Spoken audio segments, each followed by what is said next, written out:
she's a phenomenon. She's wonderful at what she does.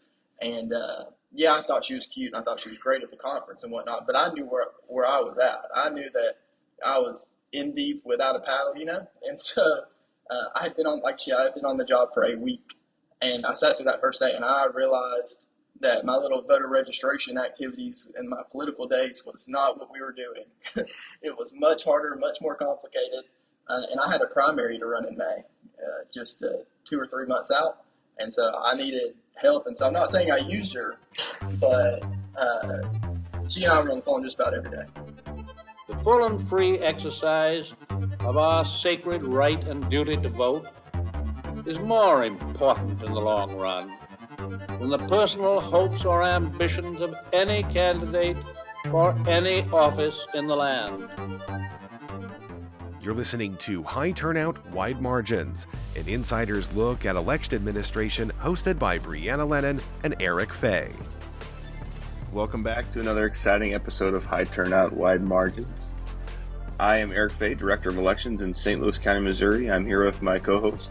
This is Brianna Lennon. I'm the county clerk in Boone County, Missouri. And today we have some special Valentine's Day guests. So, guys, you want to go ahead and introduce yourselves? I'm Akyn Beck. I'm the Director of Floyd County in Georgia. And I am Noah Beck. I am the Director of Elections for Polk County, Georgia, just south of Floyd County. So I'm not sure if there is any other example of neighboring married election officials anywhere in the United States. It's a great story. But before we get into that, would you each be willing to share how you got involved in elections in the first place? Yeah, I've been in for 10 years now. I started off as a poll worker at 16 years old, probably going on 11 years now. Yeah, it's probably about that. But my grandma worked in an elections office, and they were needing poll workers, as all of us do. And so I took a day off of high school to be a poll worker, and I've just stayed in it. She got the bug. I'm a little bit different. I grew up in the area, and I studied political science and communications in school, and then thought I wanted to do politics. That was a horrible idea. It went awfully. And then I left the field altogether and went into mental health comms. And then the job came up in Polk County in about 2022, early 2022. And I knew I wanted to do public service, but I knew I didn't want to do politics. So I wanted to be somewhere in the area. And so it just kind of the stars aligned. And I got the job in March of 2022 here in Polk County, and I didn't know anything, didn't know what I was doing. I thought I did because I came from politics, but had to learn the hard way. Luckily, I met a pretty smart, also young elections director at White County at the time, White County, Georgia, that helped me along the way. It's interesting to me when, especially you know, when you got involved in elections. I mean, since 2020, Georgia has been in the limelight, so to speak, of election administration, and a lot of your colleagues around the state, you know, have how should we say it? You know, they've been thrust into the limelight as well, in ways that many of them probably would not wish upon others. Were you aware of that dynamic and what was going on, and knew you might be put in a similar situation? Yeah. Unfortunately, like all too aware. That's actually why I left the political sphere. So I worked in state politics up until November. November started to play out in 2022 or 2020, and I got invited to stay on until the January runoffs. We had those big Senate runoffs in January of 21, and I agreed to it. And I had really wished that I hadn't, and it just kept getting uglier and uglier and nastier and nastier. And I just remember thinking to myself, like, this isn't what I signed up for. I knew how the parties were treating election officials, local election officials. My focus was in EI. It was communications and EI for election integrity for one of the parties. And it rubbed me the wrong way. And so I thought that I was just going to be done with it forever. And so I was like, I got into this. I knew I wanted to do something in the public service sphere. And so that's how I found mental health comms, because I'm a communication generalist by trade. And so I knew I wanted to kind of get as far away as I could, try to help as many people as I could. And so I went and did that for a long time. But I missed it but I saw how we were treating people. I just couldn't be a part of that, and so I knew what it was like. I had been on the other end. I was in the room when they said that absentee ballots, the thickness of the paper was causing them to scan multiple or to not scan several absentee ballots at a time in Georgia. And that's when I just kind of had to like roll my eyes and be like, golly, it's just this isn't about, putting the candidate up, trying to explain to people that they're the best choice and earning people's vote anymore. It was just so ugly in post-November into December during the recounts. So ugly on the politics side. I was like, I can't do this ever again. Meanwhile, Akyn was one of the people being harassed. She was on the other side of it. We were on different sides of Georgia at the time, thank God. Or I might have, like, my colleagues might have been mean to her, but no, different sides of Georgia. But yeah, it got ugly, and I knew what it was, and I was really convicted about it. So I ended up skedaddling, ended up leaving. So, Akyn, I think one of the things that we hear a lot of is about how elections administration is sometimes like an accidental field, and it sounds like that is not necessarily true for you, that you really liked it when you were a poll worker and kind of kept in the field. I'm wondering what drew you to it and what's been keeping you to it, especially considering what Noah just said about how terrible the 2020 election went, and you're still wanting to do it as well, just like, down and committed for it. When I was working as a poll worker, I was ignorant of the election process because I was 16. I'd never cast a ballot before. But what was really jarring is, as I was working in the poll, the voters were also ignorant of the election process. So having to be 16, leading people who should know what's happening into what a primary means and why you have to pick your ballot style in a primary, it really just motivated me that there was a gap of information, that people have actually no idea what is happening, and they should. And so I don't like being ignorant of things. So I poured myself into learning as much as I possibly could, and helping other people learn in an understandable, digestible way. And then I'm in so deep now, I'm pretty niched in. I don't really know where else I would go. But I really do I enjoy voter education. I enjoy making the election process as seamless and as enjoyable to the voters as possible. And so I don't foresee myself going anywhere, but I did choose it, and I'm glad I did. One of the things I wanted to touch on real quick, especially since Noah said that you had been in different places, is you both have hired positions, correct? They're appointed positions. Has that informed kind of the way that you do things? Like what motivated you to go to different counties and things like that? Was it just like progression of career, or are there other things that kind of play into it? So a little bit of both. I started off in Jackson County, Georgia, where I was a poll worker because that's where I lived. I was too young to move out on my own. When I did move, I went to college in Dahlonega, which is North Georgia. And the director that I worked at in Jackson County went to Hall County. And so she had an availability. I loved working for her. So I followed her to Hall County. 2020 happened. It was insane. I was actually pregnant with my daughter at the time, and I wanted to progress. There was a lot of people who made mistakes in 2020. There was a lot of places that needed good directorship, and White County became available, which is up in North Georgia. And I took a job at White County while we were doing redistricting. And so during the redistricting process, it's long. You're fixing a lot of mistakes that are 20 plus years old. And I did it quickly, and I did it right. I made friends at the Secretary of State's office. And I really wanted to learn more and really make an impact on the election field. So I went to work for the Secretary of State's office election division as a regional training liaison. So I was helping other election directors understand their role as well. And then while I was there, one of my counties that I was a liaison for kept calling me about questions that I was concerned that they didn't know the answer to. And I dove a little bit deeper into it, and I realized they had an interim director. Their board had just gotten dissolved, and they got a brand new board.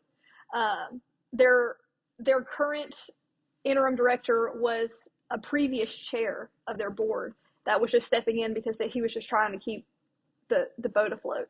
And they needed someone really badly so. And I started off this career with a passion for the electorate. It was going to be hard. I knew it was going to be hard. I knew that I was going to have to start from the ground up, but their electorate deserved it and their county deserved it. So I took a chance and I went to Floyd County. I don't know if you've Googled Floyd County in 2020, but there were some issues for sure. And it's been amazing to, start from the ground up in Floyd County and build something that I think my staff in the county can be proud of. There was also a cute guy in Northwest There's Georgia. also a cute guy in Northwest Georgia that I had to uproot my life for,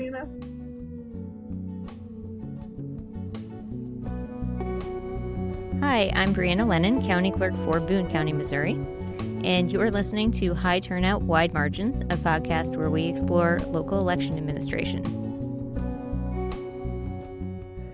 So you've alluded to it. Tell us the story. How did you guys meet, and how did we get to where we are now?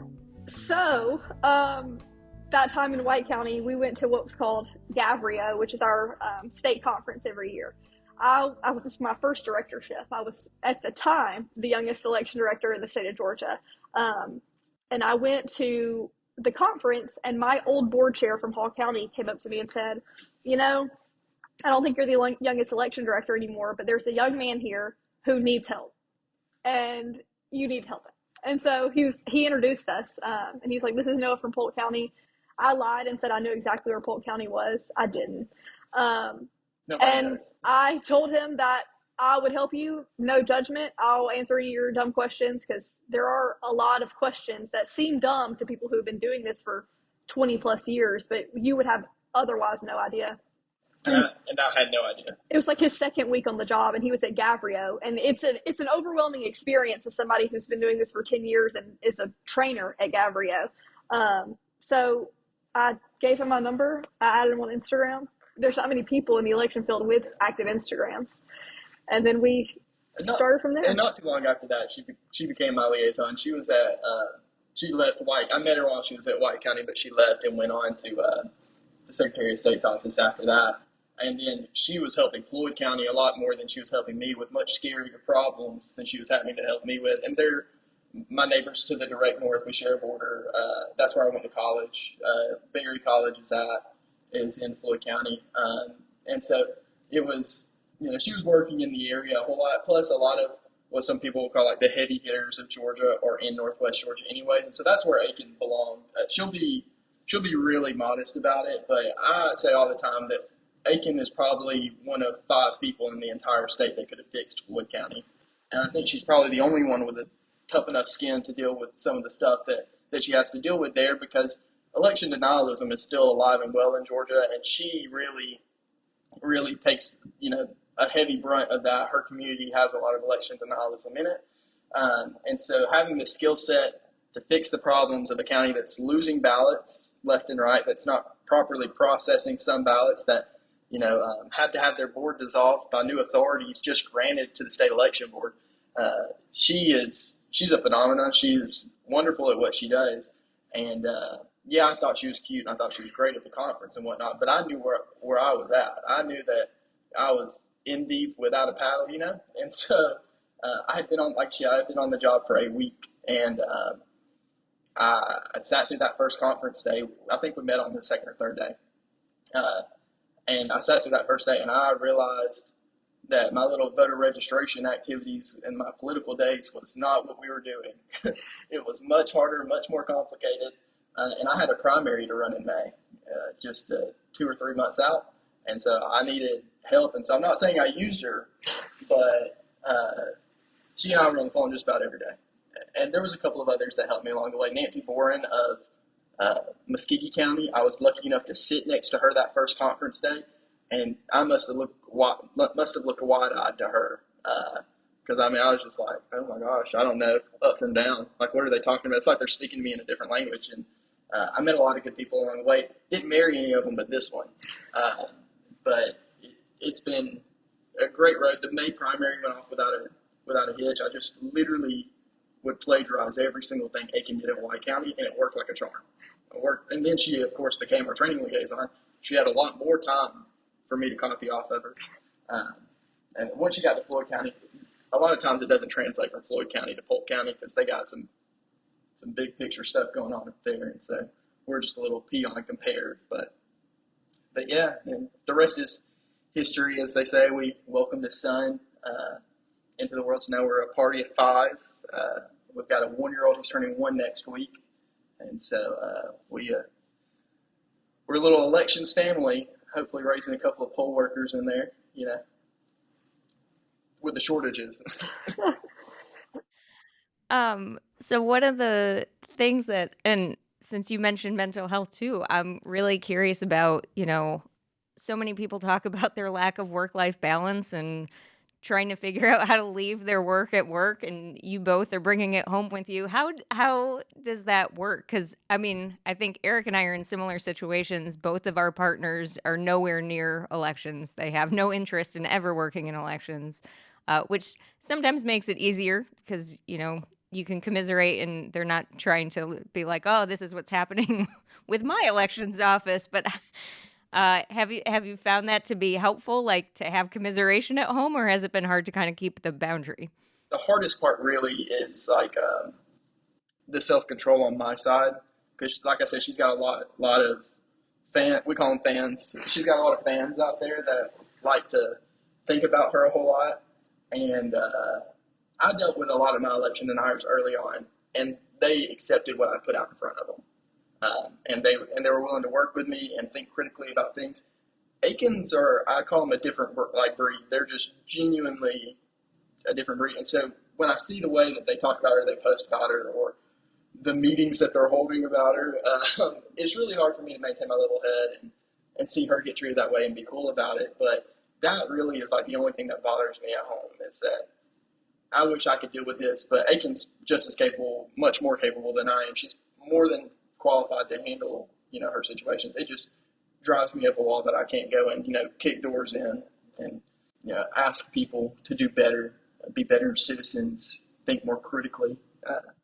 But it may be news to me. Akyn may turn around and say, like, no, it literally drives me crazy. This poor kid won't stop asking me how to do his job every day when he gets home. No, I enjoy it. I think any negative of it would be is if I'm confused about something and I ask him a question and he gives me an answer that I was also thinking, I have to give a second thought to say, is he just regurgitating information to me that I gave him first? Like, we need an outside objective opinion because I think I told him that. And so of course we're going to be on the same page because I'm the one who told him that information. And, I'll check around, but like if, Joe tells me something from XYZ County, I don't know Joe that well. This one I'm like legally binded to. I trust her.